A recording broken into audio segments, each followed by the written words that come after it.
नमस्कार, आप देख रहे हैं पंजाब केसरी टीवी और मैं हूं प्रवीण झा। कोरोना को लेकर देश ही नहीं पूरी दुनिया में तबाही मची हुई है और अमेरिका खास तौर पर ज़्यादा तबाह है। और इसी पर बात करने के लिए हमारे साथ मौजूद हैं डॉक्टर पूर्णिमा उपाध्याय। पूर्णिमा जी, आपका बहुत बहुत स्वागत है।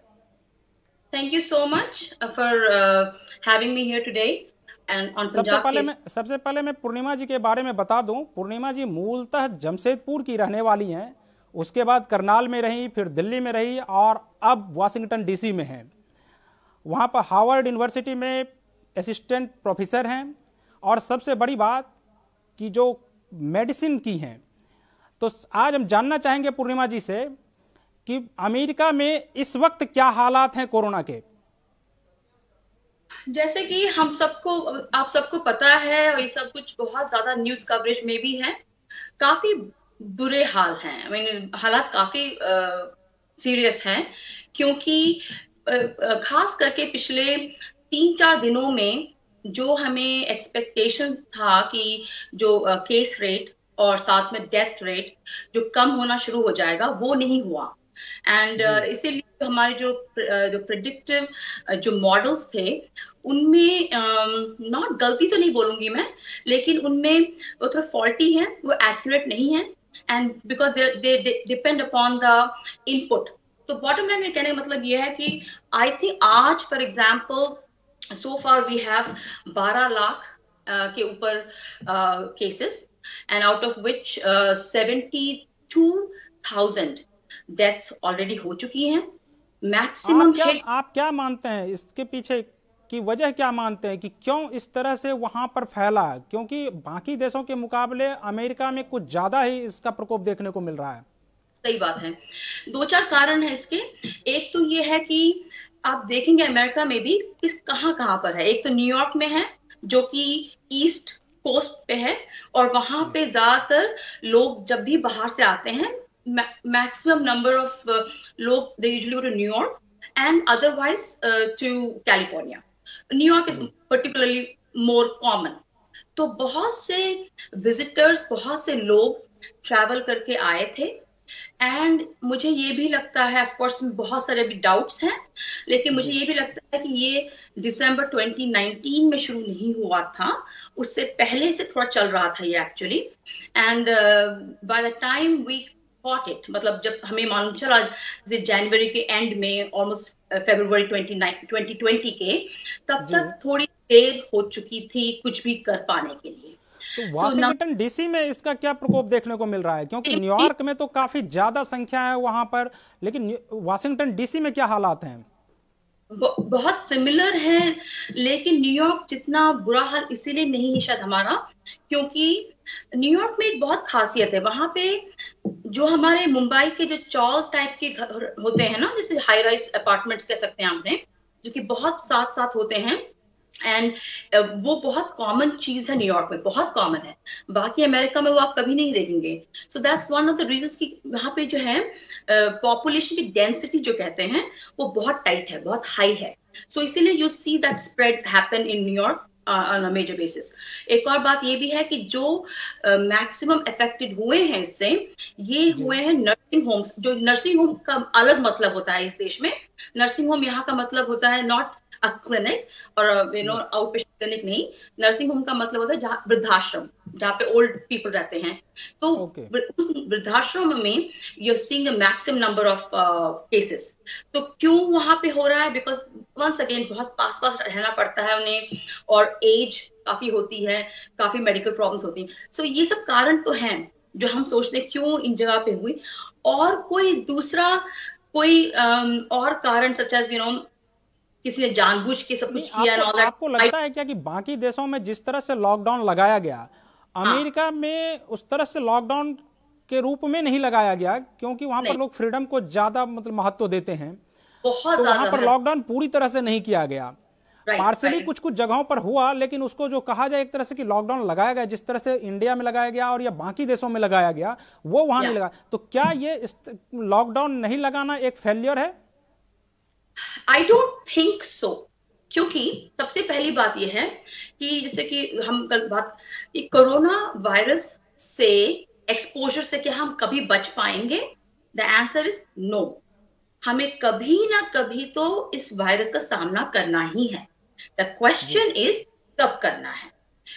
धीरे धीरे होने से बेहतर है एक साथ होने से, क्योंकि अगर उतने लोग बीमार पड़ते हैं तो वो अस्पताल जाएंगे, और अस्पताल की कैपेसिटी किसी जगह पे नहीं है हमारे। इनफैक्ट यूएस में तो काफी ज्यादा है, फिर भी हम we can not take care of it. इसलिए फ्लैटन द कर्व सुना है जो आपने, धीरे धीरे ये होना चाहिए। लेकिन लॉकडाउन अब कब तक करेंगे? लॉकडाउन का प्रैक्टिकल है।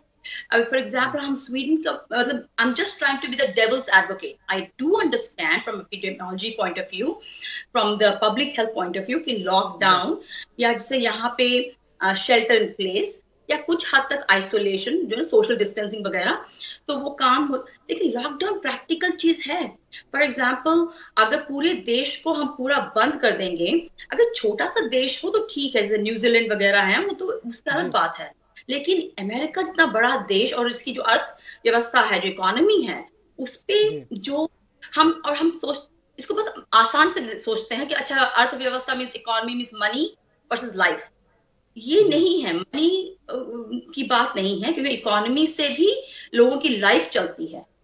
तो प्रैक्टिकल हमें ऐसा कुछ तरीका सोचना होगा जो प्रैक्टिकल भी है। तो लॉकडाउन हुआ है लेकिन उतना स्ट्रिक्ट नहीं हुआ है।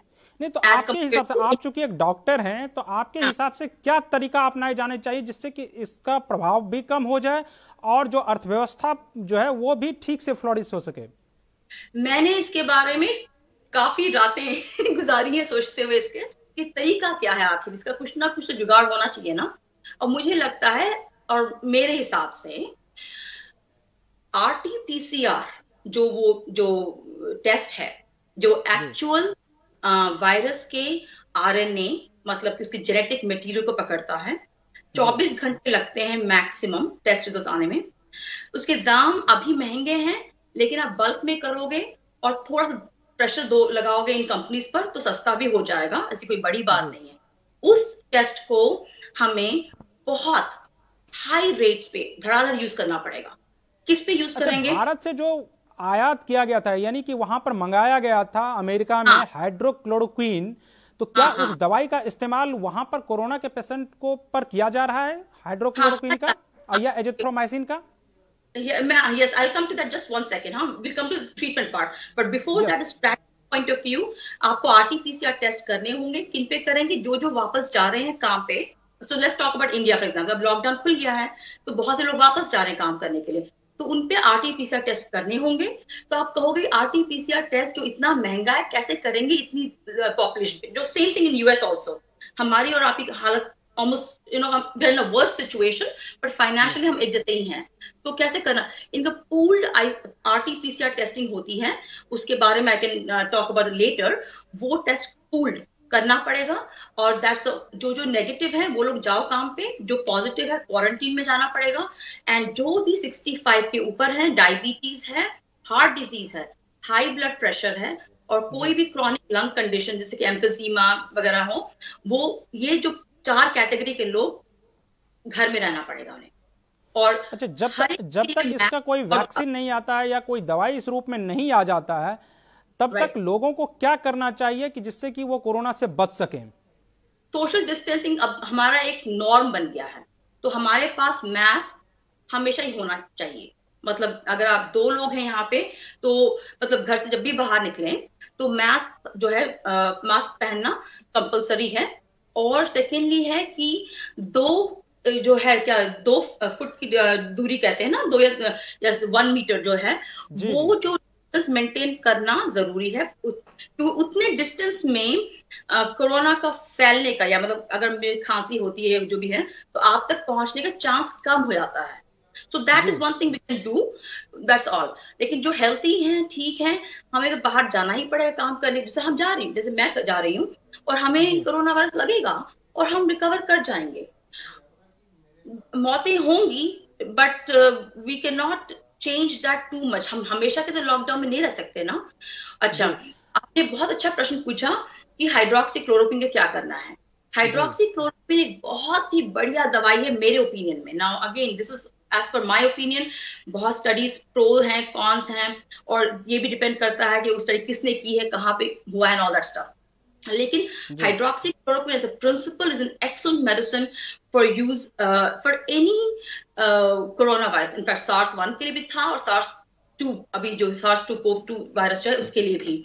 उसका मैकेनिज्म काफी सिंपल सा है, लेकिन उससे थोड़े साइड इफेक्ट्स जरूर हैं। तो ये नहीं कि हम जाके फार्मेसी से उठा के खाना शुरू कर दें, डॉक्टर प्रिस्क्राइब करना शुरू करना चाहिए। आई थिंक प्रोफिलैक्सिस दिया जा सकता है, क्योंकि काफी सारे दोनों के अलावा यदि एजिथ्रोमाइसिन और हाइड्रोक्लोरोक्विन के अलावा आप लोग वहां पर क्या प्रिस्क्राइब कर रही हैं, जो ऐसे पेशेंट है जो कोरोना पॉजिटिव हैं, उसके लिए आप लोग क्या प्रिस्क्राइब कर रहे हैं दवाई के रूप में? तो मान लीजिए कि अगर मैं एक पेशेंट हूं, और मैं बेसिकली पेशेंट का मतलब ये हुआ कि आपने टेस्टिंग किया मेरा, और मैं RT-PCR टेस्ट मेरा पॉजिटिव आया for the SARS-CoV-2 corona virus, ठीक है। तो आप अब 3 चीजें हो सकती हैं। मैं बहुत बीमार हूँ, खांसी है, सर दर्द है, फीवर, सबसे इंपॉर्टेंट है फीवर है, सांस नहीं ले पा रही हूँ, तो आप क्या करोगे? You put me in the hospital. More than likely मैं ICU में भर्ती होना पड़ेगा उस सिचुएशन में, अगर मैं इतनी क्रिटिकल हूँ। तो वहां पे जो ICU care plus hydroxychloroquine and azithromycin plus zinc, ये 3 चीजें हम दे रहे हैं ICU में। तो ये ट्रीटमेंट, और उसके अलावा अच्छा, हमारे पास कुछ सवाल आ रहे हैं, और आपका मैं कुछ वीडियो भी देख रहा था, उसी से रिलेटेड ये सवाल है कि अगर कोरोना से बचना है तो इम्यून सिस्टम को मजबूत करना होगा, तो इम्यून सिस्टम को मजबूत करने के लिए क्या क्या करें, लोग क्या खाएं जिससे कि इम्यून सिस्टम मजबूत हो सके? सबसे मैं आपको सबसे मेरे ओपिनियन मोस्ट इंपॉर्टेंट, और बाकी and I put them in that order. सबसे पहली बात है जो शायद मैं खुद नहीं करती हूँ, वो है sleep. You must sleep 8 hours a day। और ये इसकी हर एक चीज के क्लिनिकल स्टडीज किए गए हैं, बहुत ही बढ़िया स्टडीज किए हैं, और देखा गया कि जो हमारे मोनोसाइट्स वगैरह, जो हमारी इनेट इम्यूनिटी के जो फाइटर्स हैं, वो बहुत ताकतवर बन जाते हैं अगर आपके पास 8 घंटे की नींद हो। खास करके 1 AM रात के 12-1 बजे से लेकर सुबह 7 बजे तक जो भी है वो टाइम, वो सूरज के किरणों की वजह से और हमारे सर्केडियन रिदम की वजह से होता है, तो वो बहुत इंपॉर्टेंट है, तो वो तो करना चाहिए। नंबर 2, स्ट्रेस कम करें, ये स्ट्रेस का कोई फायदा भी नहीं है, और उससे हमारी वही same monocytes, macrophages, natural killer cells, एक बहुत ही इंपॉर्टेंट टाइप के हमारे ये होते हैं, जो ब्लैक कैट्स, जो टाइप की आर्मी होती है हमारी, तो उसको हेल्दी रखने के लिए ये बहुत इंपॉर्टेंट चीजें हैं। खाने में रेगुलर खाना खाएं, जो भी आप खाते हैं हमेशा खाने। इंडिया में जो खाना खाते हैं इट इज वेरी हेल्थी यहाँ के कंपैरिजन में, क्योंकि वहां पे नॉर्मली फल सब्जियों का जो खाने में यूज होता है बहुत ज्यादा होता है, यहाँ पे इट्स मोर प्रोसेस्ड फूड। तो I think from food point of view you guys are just fine. और सो दीज आर 3 थिंग्स। कोई एक्स्ट्रा विटामिन लें, अभी तो कोई खास उसका एडवांटेज नहीं है मुझे लगता है। तो एक्स्ट्रा विटामिन के लिए क्या लें, कौन सी दवाई आपके हिसाब से लेना चाहिए जो इंडियन लोग हैं उसको? एक संतरा, एक आंवला दिन में हर कोई एक आंवला या फिर एक संतरा दिन में खाना। कोई मेडिसिन नहीं है इसके लिए? मेडिसिन कुछ नहीं है, मेडिसिन कुछ नहीं जो बच्चों की हमें बचा सकता है कोरोना लगने से।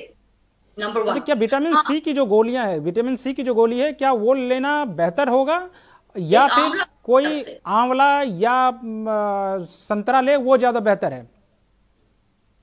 आंवला is the best in my opinion, maximum vitamin C. लेकिन वो फिर बॉटल में आने वाला आंवले का जूस नहीं, क्योंकि उसका मुझे कुछ पता नहीं।